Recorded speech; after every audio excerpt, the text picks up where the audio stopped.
Kannauj breaking. प्रगतिशील Samajwadi party के प्रदेश अध्यक्ष व शिवपाल के पुत्र आदित्य यादव ने लखनऊ जाते वक्त हटिया कट पर मीडिया के सवालों का जवाब दिया। आगरा लखनऊ एक्सप्रेसवे से लखनऊ रवाना हो गए।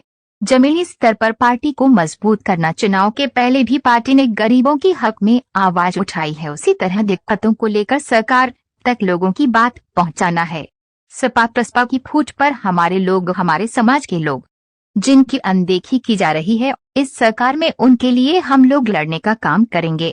शिवपाल की चिट्ठी पर शिवपाल यादव के द्वारा लिखी गई चिट्ठी पर आदित्य यादव ने सफाई दी। उन्होंने कहा कि ये चिट्ठी उन्होंने जन्माष्टमी के अवसर पर हजारों साल पहले हुई घटना पर लिखी थी। इसको कौन किस तरीके से जोड़ देता है, ऐसा कुछ भी नहीं था। उन्होंने जो लिखा था वह एक पौराणिक कथा थी। गठबंधन के सवाल पर प्रसपा गठबंधन के लिए नेता और कार्यकर्ताओं को जिम्मेदारी दे चुकी है। हम लोग पार्टी के मजबूती के लक्ष्य को लेकर निकले हैं। आगे की भूमिका इसी हिसाब से बनेगी। योगी आदित्यनाथ के कार्यशैली पर आदित्य यादव ने कहा, योगी आदित्यनाथ के कार्यकाल में कई ऐसी चीजें हैं जो तारीफ के काबिल है, लेकिन जो बुलडोजर की राजनीति हो रही है और लोगों पर नाजायज के सो रही है। मामला कोर्ट में होने के बावजूद उसका नुकसान पहुंचाया जा रहा है। एक व्यक्ति के आरोप की सजा पूरे परिवार को नहीं दे सकते हैं। कन्नौज से सद्दाम हुसैन की रिपोर्ट। आदित्य जी, आज आप लखनऊ के लिए जा रहे हैं, प्रदेश अध्यक्ष बनाए गए थे, क्या आगे की रणनीति है? देखिए, प्रगतिशील समाजवादी पार्टी और हमारे राष्ट्रीय अध्यक्ष माननीय शिवपाल सिंह जी द्वारा मुझे जो प्रदेश अध्यक्ष की जिम्मेदारी दी गई है और आज प्रथम बार हमारा लखनऊ के हमारे प्रदेश कार्यालय में हम जा रहे हैं, तो निश्चित ही पार्टी को मजबूत करना, संगठन के स्तर पर, ज़मीनी स्तर पर पार्टी को मजबूत करना, संगठन को खड़ा करना।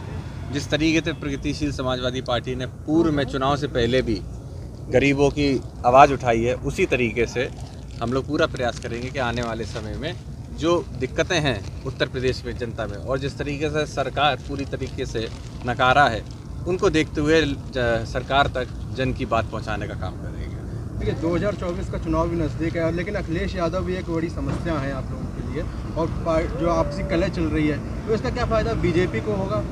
देखिए, कोई आपसी कलह की बात ही नहीं। अब जब आप जानते हैं समाजवादी पार्टी के राष्ट्रीय अध्यक्ष, उनकी अपनी समाजवादी पार्टी है।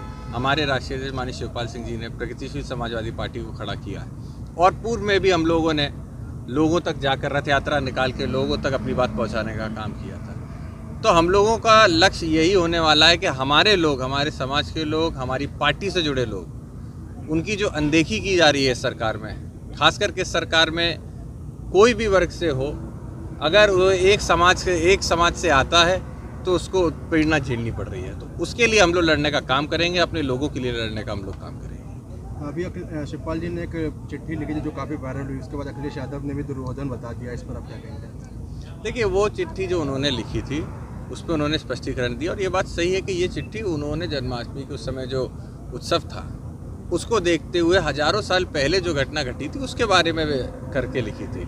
अब इसको कौन किस तरीके से जोड़ लेता है, कौन क्या उस पर किसके बारे में तंज कसता है, ऐसा कुछ भी नहीं था। उन्होंने जो बात लिखी थी वो एक जो पौराणिक कथा थी उसको लिखते हुए लिखी थी। 2024 के चुनाव में बसपा किसके साथ गठबंधन करेगी? बड़े दल के साथ? बसपा गठबंधन के लिए अपने नेता और अपनी कमेटी को पूरी तरीके से सारी जिम्मेदारियाँ दे चुकी है।